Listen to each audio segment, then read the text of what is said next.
ఒక Bible society president దేవుని నమ్మని ఒక వ్యక్తికి జీవ గ్రంథాన్ని ఇచ్చి డైలీ ఈ బైబిల్ చదవమంటే ఆ వ్యక్తి అంటున్నాడు, నేను ఈ బైబిల్ చదవను, ఈ బైబిల్ చింపి కాల్చేస్తానని చెప్పాడు అంటండి. ఆ బైబిల్ సొసైటీ ప్రెసిడెంట్ అన్నాడంట, నువ్వు ఎన్నిసార్లు చింపి కాల్చేసినా మరలా బైబిల్ ఇస్తానంటే వాడంటున్నాడు, నువ్వు ఎన్నిసార్లు బైబిల్ ఇచ్చినా నేను చింపి కాల్చేస్తాను. అటువంటి పరిస్థితుల్లో బైబిల్ సొసైటీ ప్రెసిడెంట్ అన్నాడంట, నువ్వు చింపి కాల్చాలి అంటే చదివి చింపి కాల్చమన్నాడంట. అవకాశం ఇచ్చాడండి, నువ్వు చదివి చింపి కాల్చు అని వాడికి ఎప్పుడైతే చెప్పాడో వాడు చదవడం ప్రారంభించాడంట. మత్తయి సువార్త చదివి చింపి కాల్చేశాడు. మార్కు సువార్త చదివి చింపి కాల్చేశాడంటండి. లూకా సువార్త కూడా చదివి చింపి కాల్చేశాడు. యోహాను సువార్తకు వచ్చాడు, మొదటి అధ్యాయం చింపి కాల్చేశాడు. రెండవ అధ్యాయం చదివి చింపి కాల్చాడు. మూడవ అధ్యాయం 15వ వచనం వరకు చదివాడు, చింపేశాడు, కాల్చేశాడు.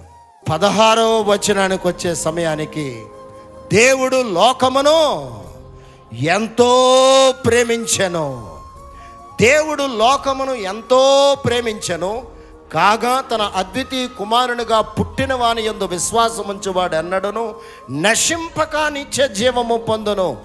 ఆ మాట కంటండి వాడు మోకరించి ప్రభుకి తన జీవాన్ని, తన యొక్క సమస్తమును, తన జీవాన్ని అంతటినీ కూడా జీవము కలిగినటువంటి దేవునికి సమర్పించాడంటండి. దేవుని పరిశుద్ధ నామమునకు మహిమ కలుగునగాక. ప్రియ క్రైస్తవ బిడ్డ, దేవుని మాట ఒక ధననిధి లాంటిది. ఈ లోకములో బంగారము కంటే విలువైనది దేవుని యొక్క వాక్కు. ఒకే ఒక వెర్స్ వాడిని పట్టుకుందండి. యోహాను సువార్త 3:16 వచ్చే సమయానికి ఇంకా చింపలేదంటండి. మోకరించి, ప్రభువా నువ్వు లోకమును ఎంతో ప్రేమించినటువంటి దేవుడు గనక టోటల్గా నా లైఫ్ అంతటిని నీ జీవము కలిగినటువంటి సన్నిధికి నేను అప్పగించుచున్నాను.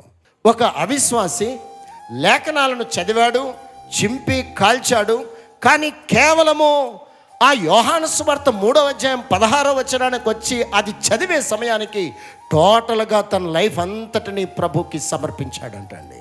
ఈరోజు నువ్వు నేను ఎన్నో సంవత్సరాల నుంచి వాక్యం వింటూ ఉన్నాం, ఎన్నో సంవత్సరాల నుంచి జీవము కలిగినటువంటి ఉపదేశాన్ని మనం వింటూ ఉన్నాం, అనేక సంవత్సరాల నుంచి లేఖనాన్ని ధ్యానిస్తూ ఉన్నాం, చదువుతూ ఉన్నాం.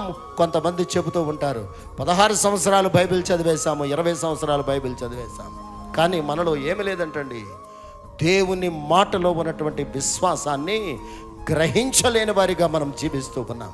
ఈరోజు ప్రభు యొక్క మాట అవిశ్వాసిని ఎంతగా ప్రభావితం చేసిందో, ఈరోజు నువ్వు నేను విశ్వాసులము, దేవుని యొక్క దైవ సన్నిధిలో అడుగు పెట్టేటువంటి వాళ్ళము, ప్రభు యొక్క ఆరాధనను అనుభవించేటువంటి వారము, ప్రభు యొక్క ఉపదేశాన్ని వింటూ ఉన్నవారము, అనేక సంవత్సరాలు ఆదికాండము నుంచి ప్రకటన గ్రంథం వరకు ధ్యానించినటువంటి వారమే, సంస్కార విందును స్వీకరించేటువంటి బిడ్డలమే.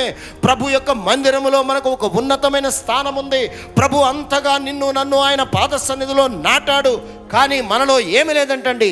ఒక వాక్కు నన్ను తాకిందని ఏ రోజైనా నువ్వు చెప్పగలవా? ఒక జీవము కలిగినటువంటి మాట నా హృదయాన్ని దర్శించిందని నువ్వు చెప్పగలవా? నా టోటల్గా నా లైఫే చేంజ్ అయిపోయిందని నువ్వు చెప్పగలవా? ఆలోచన చేయి ప్రియ క్రైస్తవ బిడ్డ. ఎందుచేతనంటే వాక్యము నీతో ట్రావెల్ చేస్తుందంటండి. ఆ వాక్యము ఏ పరిస్థితుల్లో నువ్వు నలిగిపోతూ ఉన్నావో, ఏ వేదన నువ్వు అనుభవిస్తూ ఉన్నావో, ఆ వాక్యము ఆ పరిస్థితుల్లో నిన్ను పట్టుకుని నీ జీవితంలో నుంచి బయటకు తీసుకుని రాగలదు. అతన్ని తెచ్చిందా లేదండి ఆ వ్యక్తిని? ఈరోజు ప్రభు సముఖానికి వచ్చుచున్న మన జీవితాల్లో మనందరి దగ్గర జీవ గ్రంథాలు ఉన్నాయి. ఈ వాక్యము నీతో నాతో నడిచే వాక్యం ఇది. ఈ వాక్యము నిన్ను నన్ను పరిస్థితుల్లో పట్టుకోగలదంటండి. ప్రతి వేదనకరమైనటువంటి మార్గాల్లో నన్ను పట్టుకుని ఆపగలదంటండి. ప్రతి విధమైన శోధనలో నన్ను వాక్యము నన్ను దర్శించగలదు. అంత జీవము కలిగినటువంటి మాటలు, జీవము కలిగినటువంటి వాక్యము హెబ్రీ పత్రికలో మనం చదివాం, ప్రాణ ఆత్మ శరీరము మూలుగులను విభజించునంత మట్టుకు దూరును అని పౌలు భక్తుడు హెబ్రీ పత్రిక ద్వారా హెచ్చరిస్తూ ఉన్నాడు. వాక్యాన్ని నువ్వు ఎంతగా రిసీవ్ చేసుకోవడానికి ఇష్టపడితే ఆ వాక్యము నీ శరీరములో ఉన్న సమస్తమైన బోన్ మ్యారో సైతం అది దర్శించగలదంటండి. వాక్యానికి ఎంత పవర్ ఉందో అటువంటి జీవము కలిగినటువంటి మాటను ఈరోజు మనము ఎంత సునాయాసంగా మనము మాట్లాడుకుని మనం విడిచిపెట్టేస్తూ ఉంటాం. ప్రియ క్రైస్తవ సంఘం, ఈరోజు ప్రభు సన్నిధికి వచ్చున్నటువంటి మన జీవితాల్లో లేఖనం మన దగ్గర ఉంది, జీవగ్రంథమే మన దగ్గర ఉంది. వాక్యము నిత్యము ఈ వాక్కు నిత్యము నాతో ట్రావెల్ చేస్తూనే ఉంది. ఈ వాక్యము నిన్ను నన్ను పట్టుకోగలేటువంటి పవర్ ఉంది దానికి. కానీ నువ్వే దేవునికి లేఖనానికి దొరికేవాడిగా ఉంటే ప్రభు నిశ్చయముగా నన్ను దర్శించగలడు. సంపూర్ణమైనటువంటి కార్యాలతో, విడుదలతో ఆయన నడిపించగలడు.